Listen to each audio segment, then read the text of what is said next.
Olá, sejam bem-vindos à nossa Escola Bíblica Dominical. Para um melhor aproveitamento deste estudo, nós encorajamos você a ter uma Bíblia em mãos, assim como papel e caneta para anotações.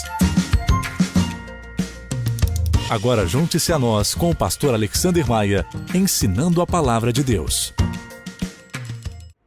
Olá pessoal, que bom podermos estar juntos mais uma vez esta semana. Obrigado por sua companhia. Sejam bem-vindos à nossa Escola Bíblica. Estamos estudando a segunda parte do livro do Apocalipse, que você deve lembrar é uma releitura do drama que revela o conflito universal de Satanás e suas forças contra Deus e o seu reino. Na aula anterior, estudamos as visões que mostraram aspectos sinistros do diabo e dos seus dois auxiliares, a besta que subiu da terra e a besta que subiu do mar. Ou seja, o imperador Domiciano e os seus falsos profetas, a concília romana, que institucionalizou uma falsa religião para que todos o adorassem como Deus.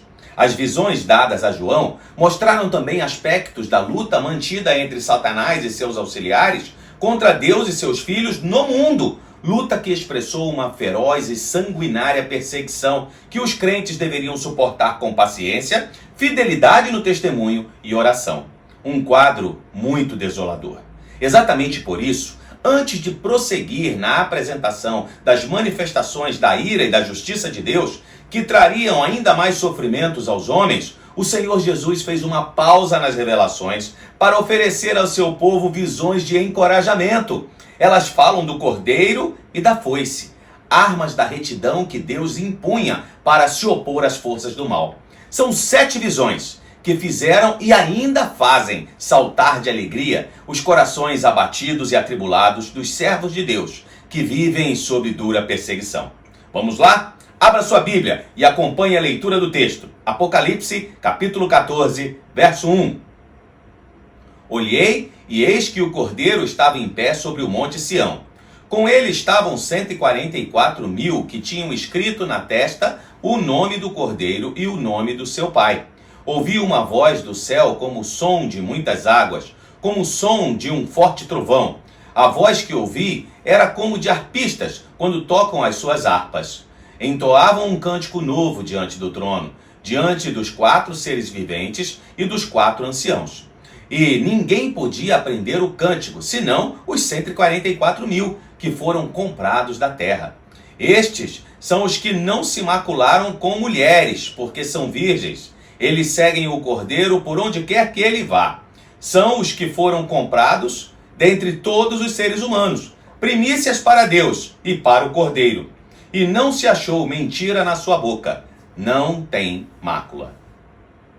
Não há nenhuma dúvida de que o Cordeiro da visão se refere a Jesus, o Cristo triunfante, que está no Monte Sião, um símbolo do local onde Deus reina e habita, como se pode atestar em vários textos bíblicos. Perto do Cordeiro, em segurança, está a igreja, simbolizada pelos 144.000, a totalidade perfeita dos remidos no céu. De maneira alguma, este número deve ser entendido como literal, como se no final dos tempos apenas 144.000 pessoas formariam o povo de Deus. Lembre-se que, como tudo no Apocalipse, o número é simbólico. Para judeus e cristãos, o número 12 é o número da realidade completa, ideal. Veja que, não por acidente, a Bíblia nos mostra 12 tribos, 12 patriarcas, 12 apóstolos, entre outras coisas. O número 1000 dá a ideia de enormidade, porém completa e definida. O número 144.000 é o resultado do quadrado da perfeição, 12 vezes 12, multiplicado por 1000, que nos dá uma ideia de uma quantidade muito grande, porém definida de pessoas. João já havia nos mostrado que o número dos remidos no céu é tão grande que não pode ser contado, mas é também completo e perfeito. Ninguém que tenha sido justificado pelo Cordeiro ficará de fora, assim como ninguém que realmente não pertença ao povo de Deus poderá estar entre os salvos. Como os adoradores da besta tinham um sinal na testa ou na mão, prova de sua fidelidade ao Deus imperador, os crentes também têm um sinal de propriedade de Cristo Jesus. O nome do Cordeiro e de Deus está assinalado na testa dos santos. Todos que estão em sua presença foram comprados e remidos pelo sangue do Filho de Deus. Que cena encorajadora, não é mesmo? O Cordeiro Redentor, como um campeão, aparece comandando no alto do Monte Sião um exército completo, as forças da justiça e do bem. E os que estão junto ao Cordeiro entoam um cântico novo de vitória, cujo significado só pode ser conhecido pelos remidos que ali estão. Diz o texto ainda que os remidos não haviam se contaminado com mulheres, o que nada tem a ver com uma vida de abstenção sexual. Se fosse assim, por qual motivo a Bíblia nos ensina tanto sobre o casamento?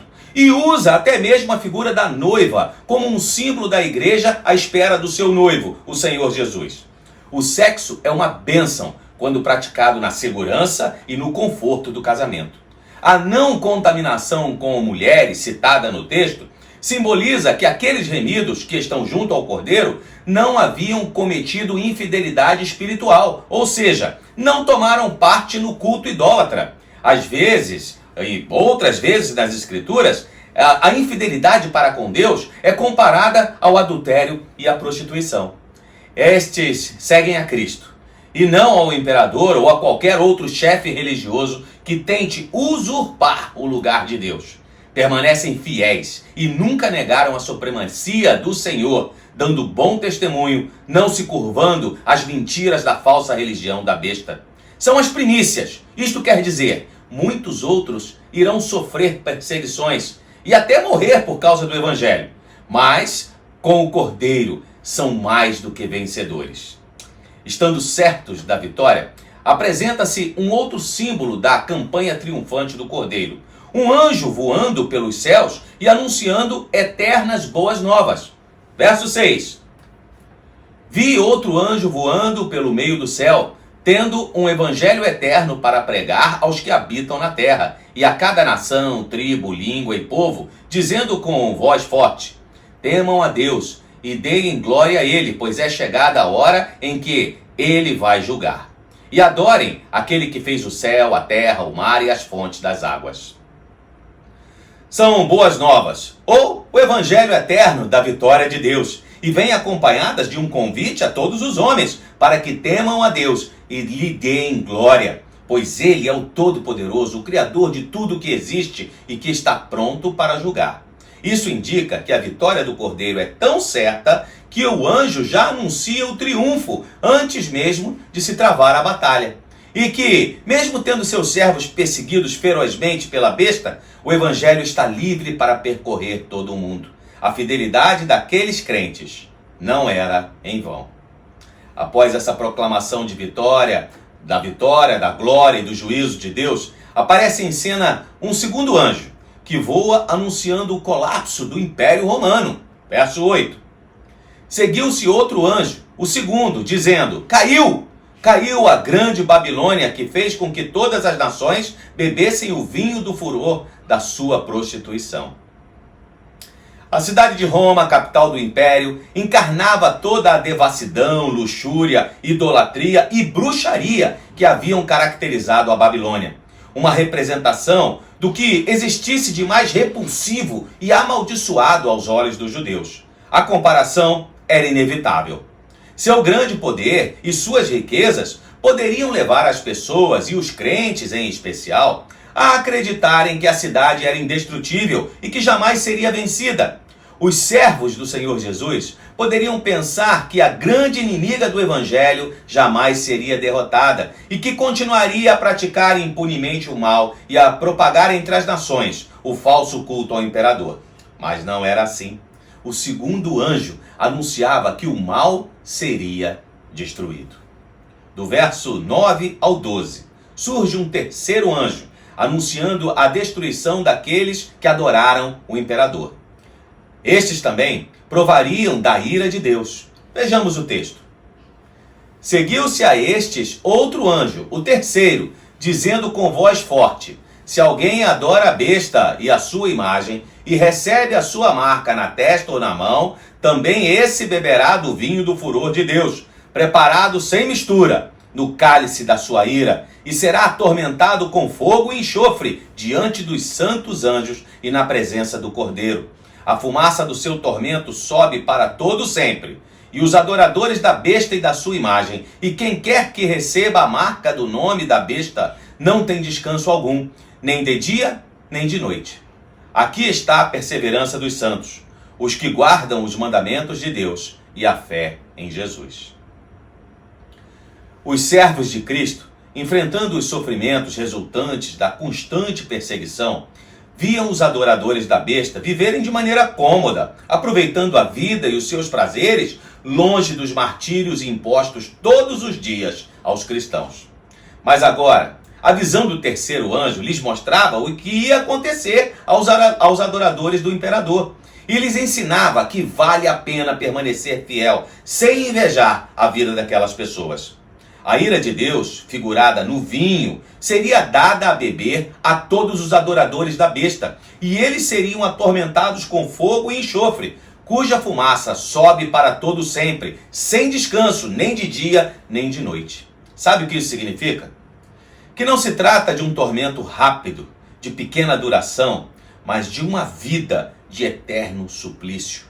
É de fato um castigo muito terrível, quando comparado àquele infligido aos mártires, que em alguns minutos morriam nas fogueiras, mas logo estavam nos braços do Senhor na eternidade. Nisto consiste a perseverança ou a paciência dos santos, como em algumas versões da palavra de Deus. Não vale a pena invejar os ímpios e a sua maneira de viver, renunciando o evangelho da fé. Sabe, pessoal, esse pessoal que anda por aí aproveitando os prazeres da vida, lícitos e ilícitos, como se não houvesse amanhã, sem nenhuma preocupação com a existência de Deus, o seu plano de resgate e redenção do homem, pois é, não devemos invejá-los. Ler as Escrituras, o Apocalipse em especial, nos revela o final da história. Então, gente, eu espero que você tenha participado do culto que prestamos ao Senhor nesse último domingo.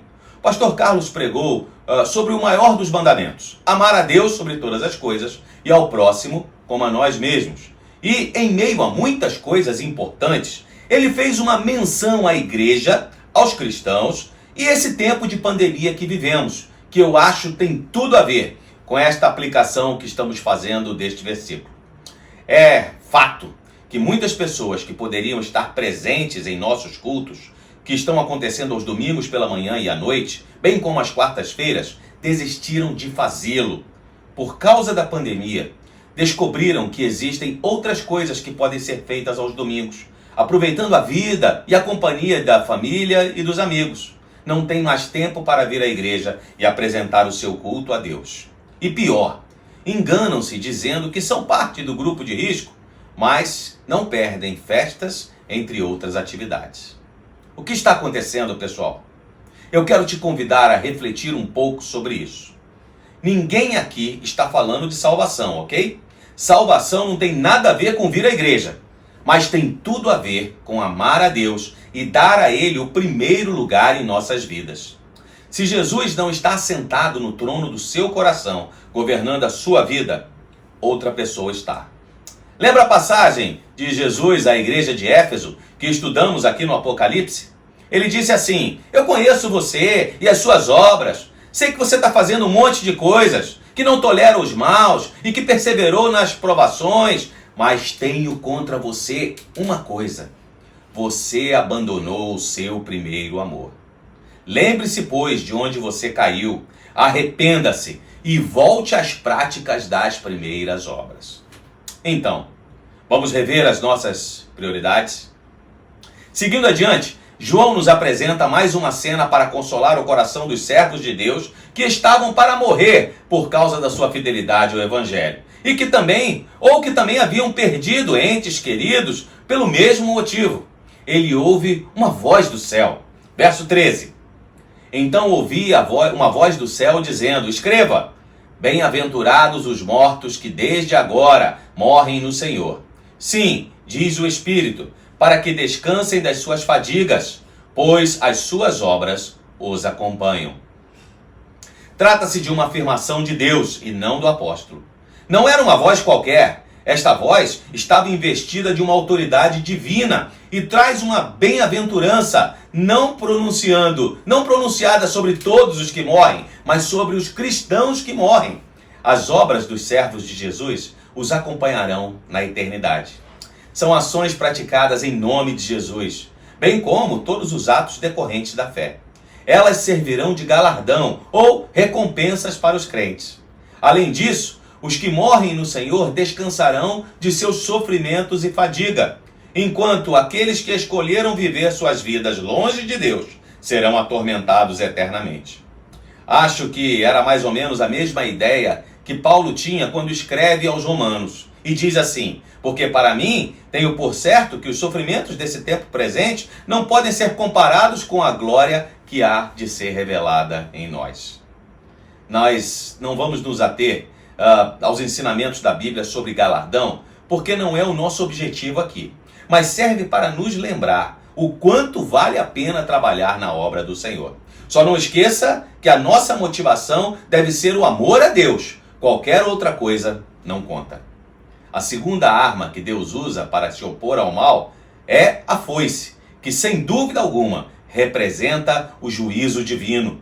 Cristo aparece como rei, tem em sua cabeça uma coroa de ouro e como juiz, pois tem a foice afiada em sua mão. Verso 14. Olhei, e eis uma nuvem branca, e sentado sobre a nuvem um semelhante a filho de homem, tendo na cabeça uma coroa de ouro e na mão uma foice afiada. Outro anjo saiu do santuário, gritando com voz forte para aquele que estava sentado sobre a nuvem: pegue a sua foice e comece a colher, pois chegou a hora da colheita, visto que os campos da terra já amadureceram. E aquele que estava sentado sobre a nuvem passou a sua foice sobre a terra e fez a colheita. Então outro anjo saiu do santuário, que se encontra no céu, tendo também ele uma foice afiada.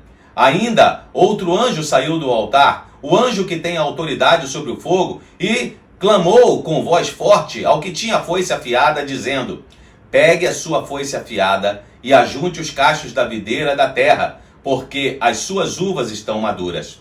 Então o anjo passou a sua foice na terra, ajuntou os cachos da videira da terra e os lançou no grande lagar da ira de Deus. O lagar foi pisado fora da cidade, e correu sangue do lagar, chegando até a altura dos freios dos cavalos, numa extensão de cerca de 300 quilômetros. Esta visão é um símbolo dramático do retrato da grande verdade da justiça de Deus. E o horror desse julgamento está refletido na quantidade de sangue que fala o verso 20. A foice é a justiça de Deus e é usada tanto na ceifa como na colheita das uvas. E há divergências sobre esses dois símbolos.